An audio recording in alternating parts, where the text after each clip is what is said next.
तो विनोबा भावे यूनिवर्सिटी के जितने भी विद्यार्थी सेमेस्टर 2 में हैं 2024 से 28 वाले स्टूडेंट, AC2 का जो है एग्ज़ाम पैटर्न रहने वाला है और उसका सिलेबस क्या है वो चीज़ तो हमने बता ही दिया। डिस्क्रिप्शन में हम लिंक दे देते हैं, आप लोग उसमें जाके देख सकते हैं कि ये AC इंग्लिश का सिलेबस क्या है और कैसा कैसा पैटर्न होने वाला है। ठीक है, बाकी हम इसमें सारे क्वेश्चन के साथ में बताएंगे कि कितने नंबर का होने वाला है, कितने घंटे का एग्ज़ाम होता है और कितना क्वेश्चंस रहता है आपके एग्ज़ाम पेपर में, किस टाइप से क्वेश्चन होगा, क्या क्या क्वेश्चन होगा। आप लोग अचानक से अगर जाएंगे तो आप लोग तो हड़बड़ी लगेगा ही कि क्या क्या आ गया अचानक। अभी अगर हम इसको देख लेते हैं तो उसके अनुसार से आप तैयारी कर सकेंगे कि हमको ये पढ़ना है और ये एग्ज़ाम में आता है।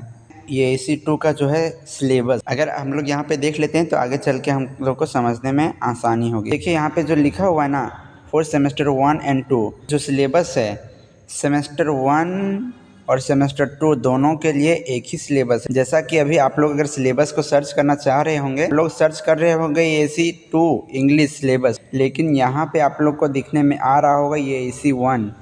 ठीक है, तो ज़्यादा कुछ है नहीं इसमें, क्योंकि सेमेस्टर 1 और सेमेस्टर 2 का दोनों का सिलेबस जो है सेम रहता है और सेमेस्टर 1 वाला ही सेमेस्टर 2 में आप लोग को पढ़ना पड़ता है। पहला में है रिपोर्ट राइटिंग फॉर न्यूज़पेपर, दूसरा में है ट्रांसलेशन, तीसरा में है रीडिंग कॉम्प्रिहेंशन और देखिए यहाँ पे सेकेंड यूनिट में अगर हम देखते हैं तो पहला है पैराग्राफ राइटिंग, दूसरा है preparing different kinds of resume, biodata and CV and तीसरा है कि ऑफिशियल कॉरस्पॉन्डिंग। इसके अनुसार से हम देखेंगे कि कौन कौन सा क्वेश्चंस आने वाला है और किस टाइप का जो है पैटर्न होता है। पिछले साल का एग्ज़ाम पेपर कितना क्वेश्चंस आता है, कितना नंबर का एग्ज़ाम होता है, कितने घंटे का होता है। ठीक है, पेपर है जो 2023 से 27 वालों के लिए था और इसका टोटल मार्क्स जो है 50 मार्क्स का होता है और ये 3 घंटे का नहीं, यहाँ पे मात्र 2 घंटे का आप लोग को एग्ज़ाम होता है। इसी के बीच में आप लोग को सारे क्वेश्चंस अटेंड करने होते हैं। तो देखिए आप लोग आगे, पहला है रिपोर्ट राइटिंग से क्वेश्चंस है। ठीक है, कि right a report on one topic in 100 word, जो कि 8 नंबर का है। यहाँ पे दिया हुआ है, टॉपिक दिया हुआ है आप लोग के पास में, इन्हीं तीनों टॉपिक में से कोई एक टॉपिक में आप लोग को रिपोर्ट लिखना होता है। ठीक है, जो और यहाँ पे लिखा हुआ है कि 100 वर्ड। ठीक है, तो देखिए ऐसा नहीं कि यहाँ पे 100 वर्ड है तो 100 वर्ड ही लिखेंगे, आप लोग 150 लिखना होता है। 150 वर्ड अगर आप लोग लिखोगे तो कोई दिक्कत नहीं, क्योंकि पेज भरना है आप लोगों को। आप लोग 150 से 200 तक लिख सकते हो, उससे ज़्यादा नहीं, तो इतना तक आप लोग को लिखना है। और दूसरा क्वेश्चन में देखिए यहाँ पे दिया हुआ है translate this sentence in English. तो मैं बताना चाहता हूँ कि सेट 1 और सेट 2 में जिनका एग्ज़ाम होता है ना, उनका एग्ज़ाम का ट्रांसलेशन या तो फिर जो एग्ज़ाम का पैटर्न जो होता है बहुत ही इजी वे में होता है।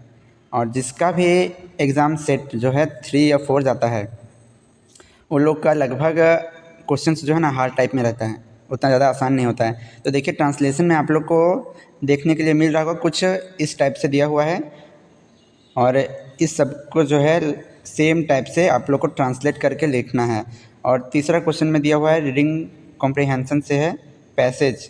ठीक है, तीसरा में आप लोग देख रहे होंगे, ये ज़्यादा भी हार्ड नहीं है, ये टोटल मार्क्स 10 नंबर का है, पैसेज जो है 10 नंबर का है और इसमें टोटल 5 क्वेश्चंस होगा। ठीक है, 5 क्वेश्चंस है। देखिए यहाँ पे देख पा रहे होंगे आप लोग कि पहला में दिया हुआ है what is one of the major benefits, मतलब कि ये जो है यहाँ पे 4 ऑप्शंस दिया हुआ है। ठीक है, जिसमें से एक आपको चूज़ करना है कौन सा सही है या गलत है।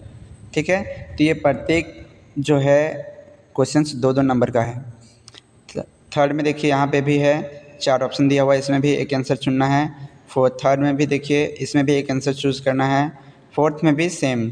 ठीक है, तो इसी प्रकार से कि एक ऑप्शन आपको चूज़ करना है, सेम इसी टाइप से आप लोग का आएगा। और चौथा क्वेश्चन में देखिए right a paragraph of any one topic in 100 word. ठीक है, अब देखिए यहाँ पे पैराग्राफ के बारे में लिखा हुआ है कि 100 वर्ड, तो हमने आपको बताया था कि रिपोर्ट राइटिंग में कि 100 वर्ड अगर है ना तो 100 वर्ड ही नहीं लिखना है और उससे कम भी नहीं लिखना है, आप लोग को 150 से 200 के बीच में लिखना है। ठीक है, ताकि आप लोग पेज भी भरा रहे, कॉपी भी भरा रहे, पेज खाली ना जाए और एग्जामिनर भी चेक करे तो लगे कि हाँ लिखा है। देखिए यहाँ पे पहला है how failure contributes of success, दूसरा में है कुछ इस टाइप से तो ज़्यादा कुछ रहता है नहीं। अगर आप लोग सही तरीके से तैयारी करोगे ना तो आप लोग का एग्ज़ाम जो है ना बहुत ही मस्त जाता है, अगर तैयारी सही तरीके से हो तो। और फिर अगर आप चाहोगे कि एग्ज़ाम डेट आया है उसके बाद फिर तैयारी हम करना चालू करेंगे, तो ऐसा कभी भी नहीं हो पाएगा कि आप जिस तरह मन करता है ना उस तरह से एग्ज़ाम कभी भी नहीं दे पाओगे। मिस्टेक होगा ही होगा आपसे, ठीक है। तो देखिए 5 नंबर में लिखा हुआ है right a resume for the position of a mechanical engineer in A manufacturing company. ज़्यादा कुछ नहीं है, सेम बहुत ही इजी क्वेश्चंस आते हैं आप लोग के एग्ज़ाम, देखिए। और 6 नंबर में आप लोग को दिया हुआ है you are staying in the college hostel and you are dissatisfied with the condition of facilities such as the cleanliness, food quality and maintenance of the rooms. मतलब कि आप एक कॉलेज के हॉस्टल में रहते हो, आप चाहे वो उस कॉलेज का खाना का फैसिलिटी हो, खाना का क्वालिटी बढ़िया नहीं है, उसका मेंटेनेंस सही से नहीं है, सही से क्लीन नहीं रहता है, तो उस पर आप सेटिस्फाइड नहीं हो, ठीक है, संतुष्ट नहीं हो। तो यहाँ पे है and maintenance write a letter to the warden और hostel supervisor complaining about the issues. तो इसमें लेटर लिखना है उस हॉस्टल के वार्डन के पास और सुपरवाइज़र के पास कंप्लेन लेटर लिखना है, ठीक है।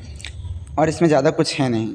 तो यही आप लोग का टोटल 6 क्वेश्चंस है जो कि 50 मार्क्स का टोटल रहता है। कुछ रहता नहीं है, बस आप लोग तैयारी सही तरीके से कीजिए ताकि आप लोग को आगे कोई दिक्कत ना हो। धन्यवाद।